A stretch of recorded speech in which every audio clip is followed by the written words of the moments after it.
ఇవన్నీ పక్కన పెట్టి ఒక్క దళితుల్నే టార్గెట్ చేస్తాం, మా కాళ్ళ కింద బతకాల మేము చెప్పినట్టు ఏనాలంటే తొక్కి పట్టి నరం తీస్తాం అని ఎవడైనా సరే. ఓకే, సో ముందు ఏ విధంగా ఉంటది ఇంకా మీ పోరాటం? పొలిటికల్ ఫ్రంట్ గా ముందుకెళ్తున్నాం బ్రదర్. నేను ఓపెన్ గా చెప్తున్నాను, ఆంధ్రాలో దాదాపు 175 నియోజకవర్గాలు ఉన్నాయి. డీలిమిటేషన్ జరగబోతుంది. 263 నియోజకవర్గాలు ఉన్నాయి. క్రైస్తవులు, ముస్లింలు, దళితులందరినీ కలిపి పొలిటికల్ ఫ్రంట్ ని ఏర్పాటు చేశాం.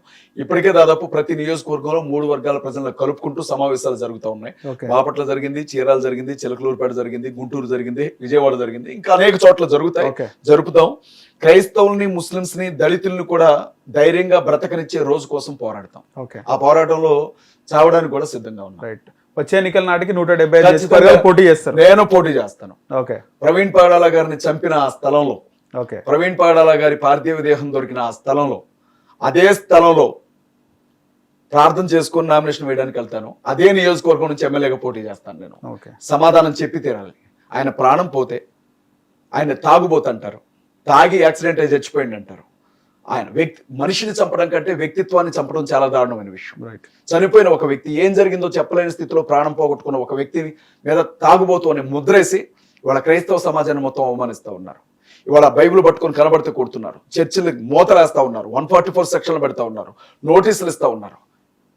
అందరికీ సమాన హక్కులు ఉంటే రోడ్ల మీద ఉండే గుళ్ళు, కాలువగట్ల మీద ఉండే గుళ్ళకి ఎవరిచ్చారు పర్మిషన్లు? అవి ఎలా నడుపుతారు? చర్చిలు మాత్రం ఎట్లా టార్గెట్ చేస్తారు? ప్రతిదానికి సమాధానం చెప్పాలి బ్రదర్. ఎన్ని మాట్లాడినా సత్యం అనేది ఒకటి ఉంటుంది. మనం ఎంత కవర్ చేయాలని చూసినా అది కంచు కంటోలాగా వెళ్తారా ఎన్నికలకు? లేకపోతే ఫ్రంట్ ఉంది కదా బ్రదర్, క్రిస్టియన్, ముస్లిం, దళిత పొలిటికల్ ఫ్రంట్ ఉంది మాది. ఫ్రంట్ ఒకవేళ కాలం కలిసి వస్తే పొలిటికల్ పార్టీ పెడతాం. పొలిటికల్ ఫ్రంట్ కేవలం వెళ్తుందా లేదా వైఎస్ఆర్సీపీకి సపోర్ట్ చేస్తుందా ఎన్నికల నాటికని? క్రైస్తవులు, ముస్లింలు, దళితుల కోసం నేను మాట్లాడతానని జగన్మోహన్ రెడ్డి గారు మాట్లాడితే ఖచ్చితంగా కలిసే వెళ్తాం. లేదనుకోండి, ఆయన నేను మానవత్వం, నా మతం మానవత్వం, నాది మానవత్వం మతం అన్నారనుకోండి, మా జాతి కోసం ఖచ్చితంగా మేము నిలబడతాం. మేము గెలవకపోవచ్చు, కానీ గెలిచేవాడిని ఓడిస్తాం. రైట్. కానీ ఇప్పటి వరకు సార్ మీరు మాట్లాడిన దాంట్లో అంటే చాలా మంది రాజకీయ నాయకులు ఓట్ల కోసమే దళితుల గురించి మాట్లాడట్లేదు అన్నారు. కానీ ఇప్పుడు మీరు ఇప్పటిదాకా మాట్లాడింది కూడా రాజకీయ పరంగా లేకపోతే ప్రజల కోసమా? ప్రజల కోసం తల్లి.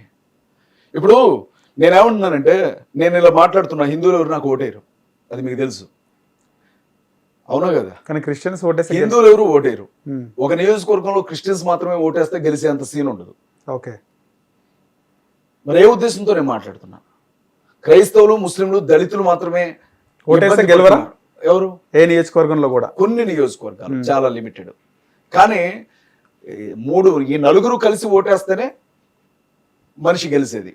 రఘురామకృష్ణరాజు నియోజకవర్గంలో 2,20,000 ఓట్లు ఉన్నాయి.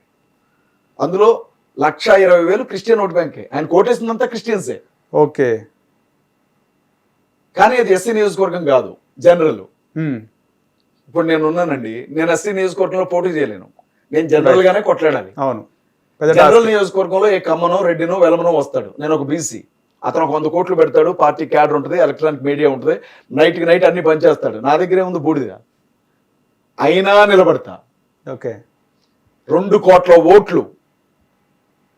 నేను ఒకటే కాళ్ళు పట్టుకొని చెప్తా, దయచేసి మోసపోకండి. 500 రూపాయలకు 1000 రూపాయలకు ఓటు అమ్ముకోకండి.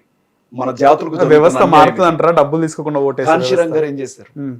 సైకిల్ మీద తిరిగి ఉత్తరప్రదేశ్ లాంటి రాష్ట్రాలు, ఆ రోజులు వేరు, ఈ రోజులు వేరు కదా. రోజులు వేరైన మనుషులు వాళ్ళు. ప్రభుత్వ ఉద్యోగం ఉన్న వాళ్ళు కూడా డబ్బులు ఆశిస్తున్నారు, ఓటుకు నోటు. కానీ మీరు గమనించారా, ఎవరు డబ్బులు ఇచ్చినా మనసుకు నచ్చినోడికే ఓటేస్తారు జనం.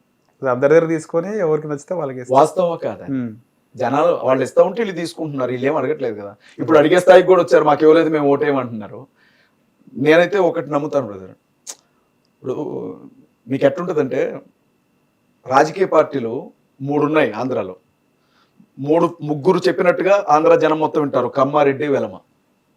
కమ్మారెడ్డి కాపు. కాపు. ఓకే. చంద్రబాబు నాయుడు గారు, జగన్మోహన్ రెడ్డి గారు, పవన్ కళ్యాణ్ గారు, ఈ 3 ఓకే. మిగిలిన కులాలన్నీ వీళ్ళకి బానిసలే. ఆంధ్రాలో అన్ని కులాలు వీళ్ళకి బానిసలే. అయితే కమ్మ జెండా మోయాలి, లేదా రెడ్డి జెండా మోయాలి, లేదా కాపు జెండా మోయాలి. ఇంకొక ఆల్టర్నేటివ్ లేదు.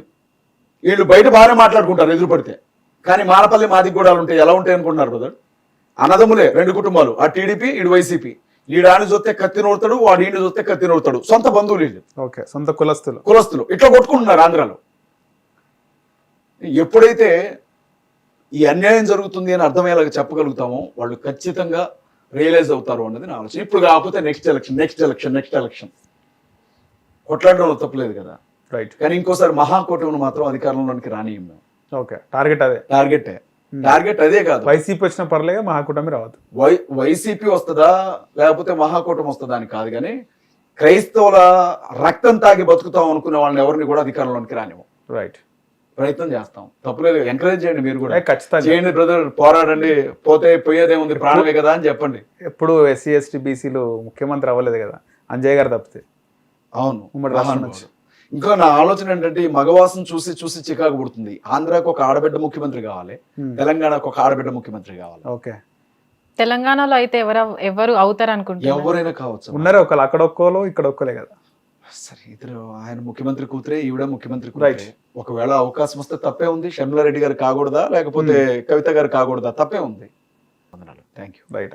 హిట్ టీవీ యాప్, ఇందులో short news, live news, entertainment shows, movies, digital magazines తో పాటు మీ జిల్లా వార్తలను కూడా ఫ్రీగా చూడొచ్చు.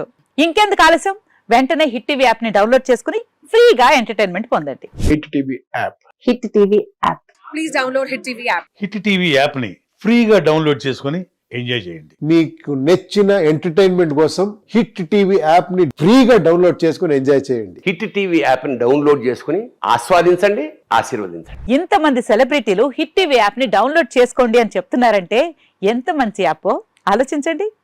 అమెరికా అమెరికా అమెరికా అమెరికాలో చదవాలనుకునే వాళ్ళకి విశ్వసనీయమైన పేరు మన శౌర్య కన్సల్టెన్సీ.